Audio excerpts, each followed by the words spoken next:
जो लिखते हैं पसीने की स्याही से अपनी तकदीरें, उनके जीवन के पन्ने कभी कोरे नहीं होते। नमस्कार, मैं हर्षद घाटोड़े आज लेकर आया हूं उस हस्ती के बुलंद हौसलों की सच्ची दास्तां, जो 1 करोड़ की सैलरी पाकर आरामदायक जिंदगी जी सकता था, लेकिन उसने इतने बड़े तनख्वाह की नौकरी छोड़ी और खुद का व्यवसाय आरंभ कर भारत में एक नए युग का सूत्रपात किया। बिहार के भागलपुर जिले के गांव टिमना रोड में इनका जन्म एक मध्यम वर्गीय परिवार में हुआ। मां गृहिणी थी तो पिता औरंगाबाद में शिक्षक थे और 800 रुपए तनख्वाह पाते थे। पास के ही राजेंद्र विद्यालय में इनकी और इनके भाई बहनों की स्कूली शिक्षा पूर्ण हुई। बचपन में ही इनके पिता की पीलिया के दौरान गलत इंजेक्शन लगने की वजह से 60% सुनने की क्षमता जा चुकी थी। पिता को चुपके चुपके रात दिन आंसू बहाना याद है। यह गुलाम अली का गीत बहुत पसंद था। इनके पड़ोस में रहने वाले डॉक्टर अधिकारी, जो काफी संपन्न घर से थे, कि यहां रोज शाम को जब टेप रिकॉर्डर पर यह गीत बजता तो इनके पिता डॉक्टर अधिकारी के घर की खिड़की के नीचे खड़े होकर इस गीत को सुनने का प्रयास करते। यह उनके नित्य क्रम में शामिल था। एक दिन बेटे ने मां से पूछा कि पिताजी को जब यह गीत इतना पसंद है तो हम खुद का टेप रिकॉर्डर क्यों नहीं खरीद लेते। मां ने कहा कि हमारे पास टेप रिकॉर्डर खरीदने के लिए पैसे नहीं हैं। तब पहली बार इन्हें एहसास हुआ कि माता पिता को अगर अच्छी जगह लेकर जाना है, इन हालातों को सुधारना है, तो एक ही जरिया है और वह है शिक्षा का। कम कमाई के बावजूद इनके माता पिता ने निश्चय किया था कि तीनों बच्चों की अच्छी स्कूलिंग करेंगे। जिस राजेंद्र हाई स्कूल में यह पढ़ते थे, वहां पर टाटा स्टील के में भी कार्यरत करने वाले अनेक लोगों के बच्चे भी आते थे। उनसे अक्सर सुनते थे कि कैसे उनके यहां 24 घंटे बिजली पानी होता है। वे रात में मूवी देखते हैं। इन्हें रोज 6-7 किलोमीटर स्कूल में जाना होता था, कभी पैदल तो कभी स्कूटर से जाते। इन्हें बड़ा बुरा लगता कि माता पिता दिन रात मेहनत करते हैं, बावजूद हम टाटा स्टील के निवासियों जैसा जीवन नहीं जी सकते। तब दिमाग में यह बात बैठ गई कि जिंदगी में कुछ बड़ा करना है तो आपको टाटा स्टील में होना चाहिए। बात 1997-98 की है, जब इनके क्षेत्र के एक लड़के ने IIT JEE में टॉप किया। नाम था अभिनव कुमार। चारों तरफ उसकी चर्चा थी। तब उससे बड़ी खबर अखबार में कोई और नहीं थी।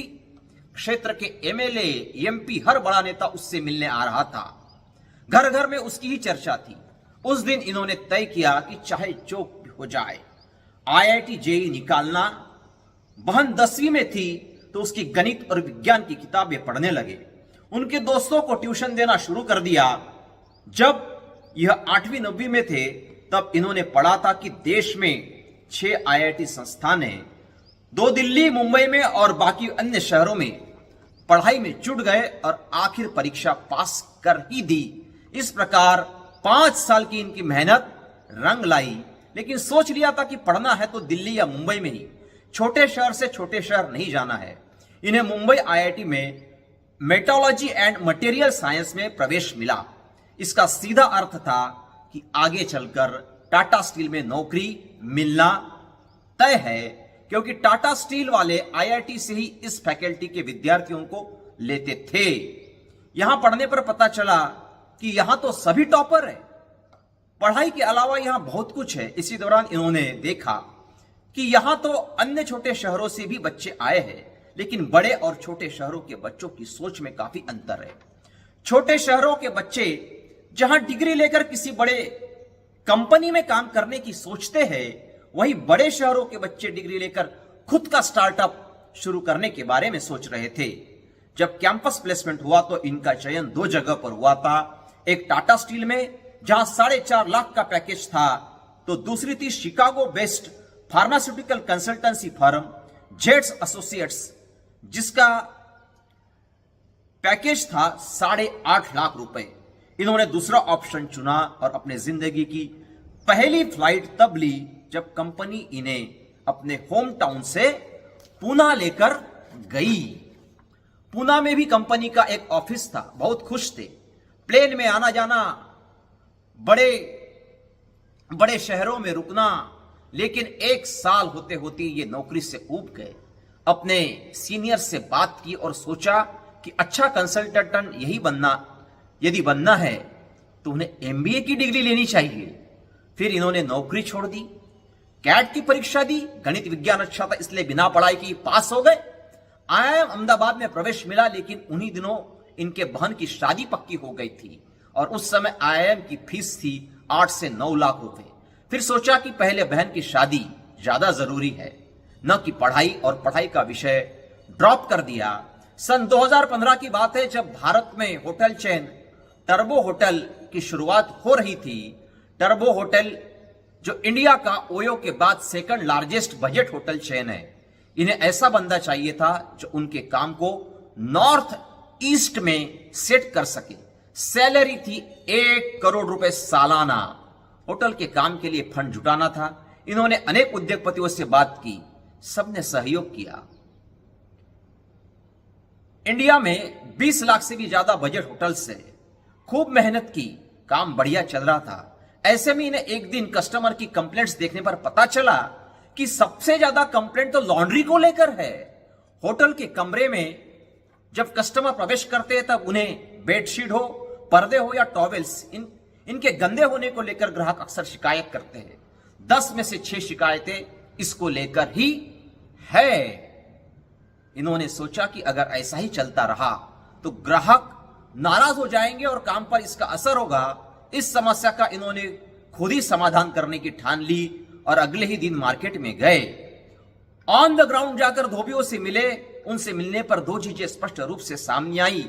एक यह थी कि यह इंडस्ट्री एक मेगा इंडस्ट्री थी, 2% बिलियन डॉलर की इंडस्ट्री। लोकल धोबी बिना किसी मशीन के, बिना किसी टेक्नोलॉजी के सर्विस दे रहे थे। इन्होंने मन बना लिया था कि जॉब छोड़कर वह इसमें काम करेंगे। घर वालों को बताया तो पिता ने कहा कि जॉब छोड़कर अननोन इंडस्ट्री में जाना चाहते हो और वह भी धोबी बनना चाहते हो। आज भी समाज में इस तबके को देखने का एक अलग ही नजरिया है, लेकिन इनकी पत्नी जो एक डिजाइनर थी और जॉब भी करती थी, उसने इसका साथ दिया और कहा कि अगर आज हम इसकी शुरुआत नहीं करते हैं और कल कोई और ने इसको कर दिया तो हमारे पास सिवाय पछतावे के और कुछ नहीं रहेगा। इस प्रकार पत्नी और यह दोनों एक मत पर पहुंचे और फाइनली अक्टूबर 2016 में इन्होंने लोगों को बताना शुरू कर दिया कि मैंने टर्बो होटल छोड़ दिया है और लॉन्ड्री इंडस्ट्री में प्रवेश कर लिया है। पत्नी डिजाइनर थी, उसने कंपनी के लिए एक लोगो बनाया, लेकिन प्रत्यक्ष ऑपरेशन के लिए मशीनरी सेटअप चाहिए था। अनेक इंडस्ट्रियलिस्ट से संपर्क किया, मॉडल समझाया, लेकिन पहले पैसे लगाने के लिए कोई भी तैयार नहीं हुआ। 30 से 40 लोगों ने नकार दिया। हर गली मोहल्ले में ड्राई क्लीन है, कैसे होगा वगैरह वगैरह सुनना पड़ा।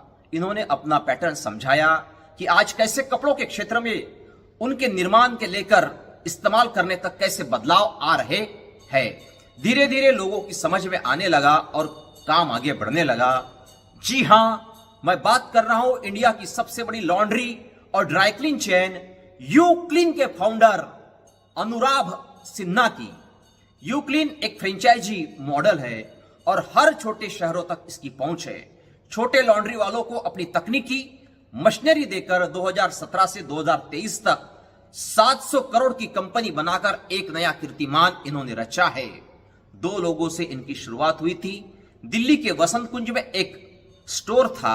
आज कंपनी के भारत में 103 से अधिक शहरों में 355 से ज्यादा स्टोर के माध्यम से 35,000 लोगों को डायरेक्ट एम्प्लॉयमेंट दिया है। भारत के अलावा नेपाल और बांग्लादेश में भी यूक्लिन के स्टोर खुल चुके हैं। इस प्रकार एक आईआईटी ने 1 करोड़ की नौकरी छोड़कर 700 करोड़ की ड्राई क्लीन कंपनी बना डाली है। हम कह सकते हैं कि एक आईआईटी 700 करोड़ रुपए का धोबी है। अनुराग, जिनके लिए मैं बस इतना ही कहना चाहूंगा कि तन्हा बैठकर ना देख हाथों की लकीरों को अपनी, तन्हा बैठकर ना देख हाथों की लकीरों को अपनी, उठ बांध कमर और लिख दे तकदीर अपनी, उठ बांध कमर और लिख दे तकदीर अपनी। तो यह थी अनुराग सिन्हा की कहानी, हर्षद की जुबानी।